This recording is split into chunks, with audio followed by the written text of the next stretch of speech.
안녕하세요. 김태훈의 현명한 투자자 방송 시작하겠습니다. 오늘은 한국항공우주산업 카이에 대해서 좀 말씀드리겠습니다. 이 업체는 국내에서 전투기하고 군사용 헬기를 만드는 독보적인, 그러니까 독점적인 업체이기도 하죠. 이 업체의 1분기 실적을 놓고 보면 전체 매출액의 45.56%가 이 고정익, 즉 KF21 같은 그리고 FA50 같은 그런 전투기 제조 납품에서 발생하고 있고, 회전익 부분, 즉 헬기 분야에서 수리온으로 대표되는 이 헬기 분야도 전체 매출액의 15.57%를 차지하고 있습니다. 그 외에 민간용 기체 구조물 같은 걸 제작해서 납품하는 게 27.92%의 매출을 차지하고 있죠.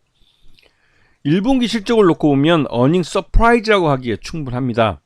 전년 동기 대비해서도 매출 외형도 크게 늘어났고 영업이익도 급증한 걸 확인할 수가 있고, 단기 순이익도 전년 동기 대비해서 확실히 양호하게 증가하고 있는 모습을 확인할 수가 있습니다. 2024년 연간 가이던스를 보시게 되면 매출 수준은 작년보다 확실히 늘어난 걸 볼 수가 있는데, 이 부분은 이 폴란드 수출, 그러니까 폴란드의 우리 국산 무기 수출 관련해서 이 수출품이 늘어난 걸로 확인할 수가 있고요. 다만 이제 매출 쪽에서는 전반적으로 이 완제기 수출이 작년에 밀어내기로 폴란드에 많이 밀어냈기 때문에 올해 년도는 전년보다는 소폭 줄어들 모습을 보여주고 있습니다. 자, 최대 주주는 한국수출입은행인데요. 이게 이제 26.41%로 지금 카이의 최대 주주가 되고 있습니다. 그런데 지금 5% 이상 주주를 보게 되면 국민연금도 9%를 갖고 있고, 피델리티가 8% 정도에서 외국인 투자자들도 이 정도 들어와 있는데요. 근데 이제 항상 한국항공우주산업 이 카이의 경영권 매각에 대해서 얘기가 나오면, 이 수출입은행의 지분과 여기에 더해서 국민연금의 지분 일부를 더해서 30% 이상을 만들어줘서 경영권을 인수하는 쪽이 안정적인 지분을 가져갈 수 있게 그렇게 매각할 가능성이 있다라는 말들이 나오고 있습니다. 그런데 아직까지는 이 카이의 경영권 매각에 대해서는 한국수출입은행도 부정하고 있고, 또 이걸 인수할 만한 한화그룹 쪽에서도 아직까지는 확실하게 인수에 대해서 가타부타 말을 못하고 있는 상황입니다. 그도 그럴 게 워낙 공군에서 반대가 심하기 때문에 그렇죠. 지금 우리 공군이 수요를 하는 첨단 전투기 수요에 따라서 지금 KF-21을 개발을 했고, KF-21은 지금 현재 이제 검은색 선으로 표시되어 있는 건데요. 장기적으로 2025년까지 120대를 전력화하겠다는 목표를 세우고, 올해 2024년에 1차분을 이제 생산 양산에 들어가게 되는 겁니다. 그 전까지 우리가 KF-21 보라매 전투기에 시초기가 하늘을 날았다는 등 미사일을 쐈다는 등 이런 뉴스를 많이 접했는데, 시제기 1호부터 6호기까지는 이런 테스트, 이 전투기가 제대로 4.5세대로서의 역할을 할 수 있고, 또 실제로 전투기동 같은 것들을 잘 할 수 있는 제대로 된 설계가 된 전투기인지를 확인하기 위한 그런 시제기들이었고요.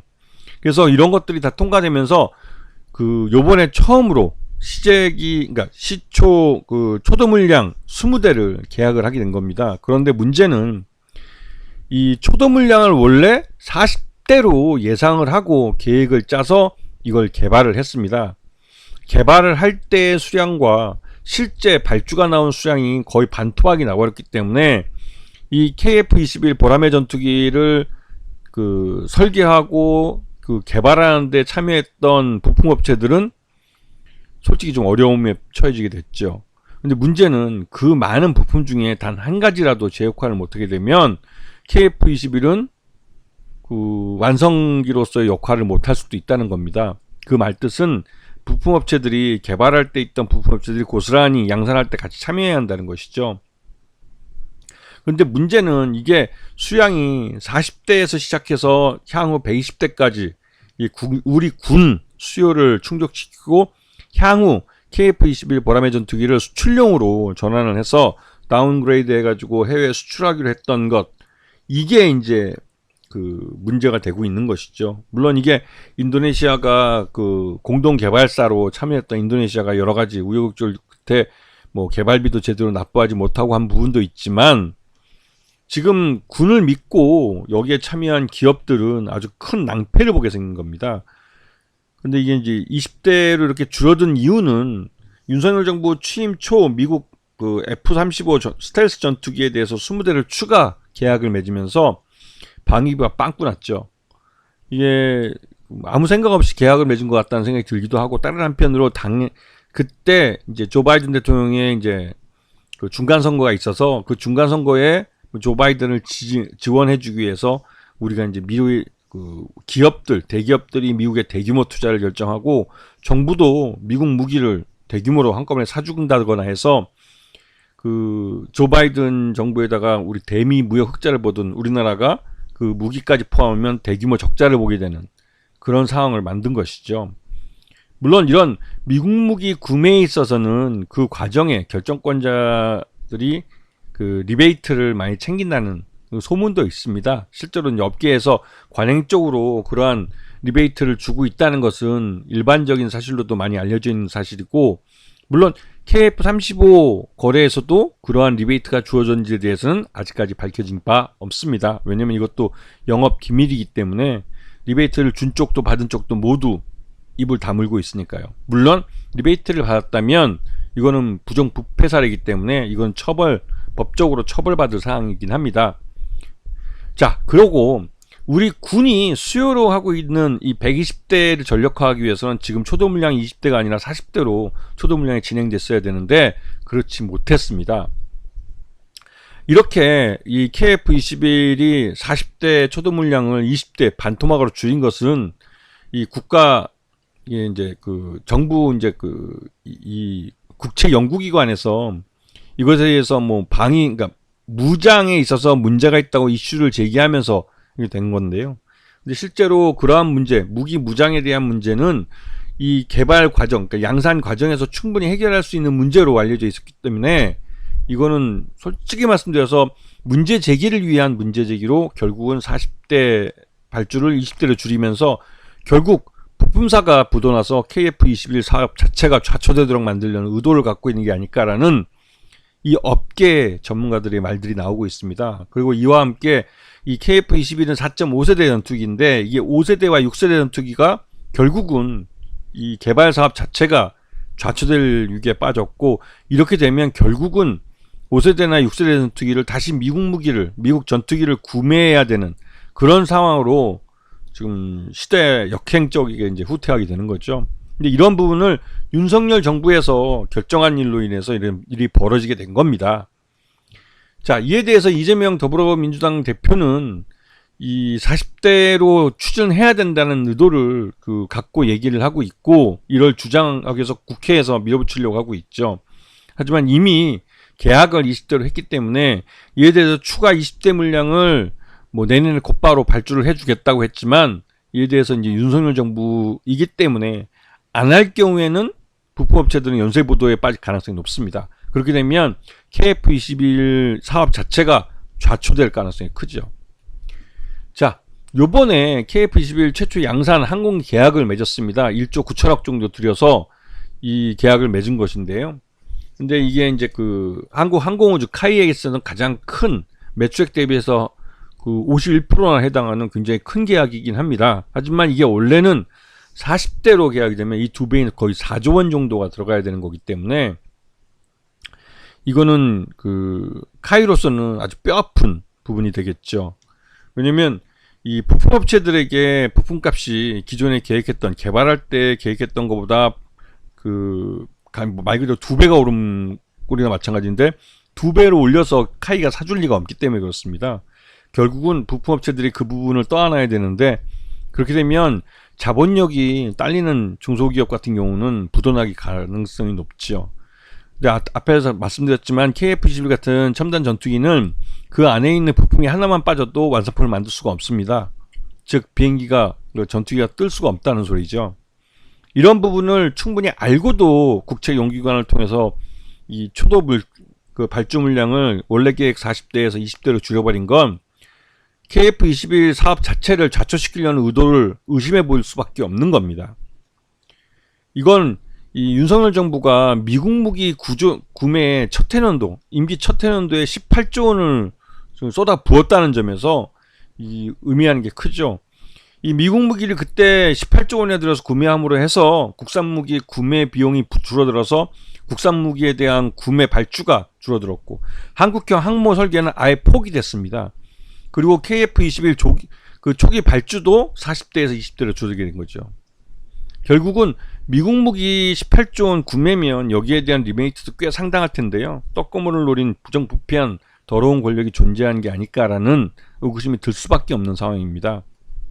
그리고 이 강구영 대표, 한국항공우주산업 카이의 강구영 대표는 원래 테스터 파일럿 출신인데 이분도 이제 윤석열 정부 캠프에 있다가 그 덕으로 이제 여기에 낙하산으로 오신 분이지만 이분도 공군 출신이라 공군이 이 카이의 민간 매각을 반대합니다. 그 이유는 군이 요구하는 그 시기에 첨단 무기를 획득하기인데 이 민간 기업인 이윤을 따지는 민간 기업인 카이가 있으면 카이가 이제 민간 기업이 되면 이윤을 따지기 때문에 군의 그 수요를 맞춰줄 수 없다는 것이죠. 그래서 이 정부가 주인으로 있는 공공기관, 그러니까 공기업으로서 카이가 남아 있어야만 공군이 필요로 하는 첨단 무기를 제때 타이밍에 맞춰서 개발을 하고 획득할 수 있게 할 수 있다는 겁니다. 하지만 한국항공우주 카이가 이제는 그 수리온 같은 그 헬기뿐만 아니라 이 KF-21 보라매 전투기 같은 고정익 전투기도 개발할 수 있는 회사가 되었기 때문에 민간 기업은 이 회사를 인수하게 되면 국내뿐만 아니라 글로벌리 이런 전투기와 수리온 헬기를 만들어서 판매할 수 있는 그런 회사가 되는 겁니다. 글로벌 기업이 될 수 있는 것이죠. 그래서 민간 기업들은 누구나 다 탐을 내고 있죠. 근데 이게 자주국방이라는 면에서 생각할 때는 국가가 이 카이를 소유하고 운영하는 것이 더 유리할 수 있고 또 산업적인 측면에서는 민간이 경영하는 게 맞을지도 모르겠는데 지금 현재로서는 이 카이의 제일 가장 큰 사업이었던 KF-21 보라매 그 전투기 사업을 초도 물량을 50% 반 40대에서 20대로 줄인 것은 갑자기 나오거나 해서 아마도 이걸로 통해서 이제 부품 회사들이 부도나고 하면 이 KF-21 보라매 전투기 사업 자체가 좌초될 위기에 빠지기 때문에 그렇게 되면 결국은 이 자체가 카이의 부실로 연기될 가능성이 큽니다. 그렇게 해서 이 카이를 매각시키려고 하려는 의도가 있지 않은가라는 의구심도 들고 있는 상황이고 이 정부가 갑자기 윤석열 정부 들어와서 이 초도 물량을 40대에서 20대로 줄인 것은 실제로 업계에서는 이해할 수 없는 그리고 이건 배신행위라고 분노하는 이 부품업체 사장님들이 많으십니다. 자, 그렇게 해서 지금 항공우주산업 카이의 주가를 보시게 되면 문재인 정부 시절에 한참 가장 큰 프로젝트인 KF-21을 개발할 때 주가가 가장 많이 올랐습니다. 이 5월 달에 이제 경공 유치가 일어났고 5월 달 이후에 미국의 F-35 전투기를 20대를 더 구매한다는 소식이 알려지면서 주가가 폭락을 했죠. 왜? 이 뜻은 윤석열 정부 들어와서 국산무기 개발이라는 KF-21 그 보라매 전투기 개발에 올인하기보다는 손쉽게 미국 무기인 미국 전투기를 수입함으로 해서 쉽게 이제 이 구매를 통해서 문제를 해결하려는 이런 쪽이 이제 힘을 얻게 된 거라고 판단했기 때문에 그렇습니다. 이 말 뜻은 KF-21을 생산하는 그 한국 항공우주 카이가 실적이 나빠질 수 있다는 우려가 있기 때문에 지금 완연히 보시면 아시겠지만 윤석열 정부 들어와서 주가가 거의 횡보하고 있는 상황입니다. 하지만 이번 계약에서 20대를 했기 때문에 실제로 부품업체들은 비상이 걸렸고 이게 좌초되면 한국 항공우주 산업도 부실화되기 때문에 주가는 장기간 우하향하면서 흘러내릴 가능성이 큽니다. 이 KF-21 초도 물량 이 계약이 40대에서 20대로 줄어들었다는 건 단순히 숫자가 반으로 줄었다는 걸로 끝나는 것이 아니라 이 한국 항공우주 카이의 이 가장 주된 사업이 말 그대로 이제 좌초될 수 있는 그런 위험에 빠졌다는 것이죠. 여기서 부품을 제대로 공급 못하는 부품 회사들을 카이가 직접 자회사로 가져가든지 그렇게 하지 못한다면 그 장기적으로는 이 KF21 사업 자체가 좌절될 가능성이 큽니다. 지금 그런 위기에 빠져 있는 거고 그 원인은 윤석열 정부에서 제공한 겁니다. 이 부분을 알고 이 한국 항공우주 산업에 대해서 이 투자를 하실 때 이 점을 꼭 그 유념하시고 보셔야 되는 것이죠. 아시겠죠? 자, 오늘 방송 여기서 마치겠습니다. 감사합니다.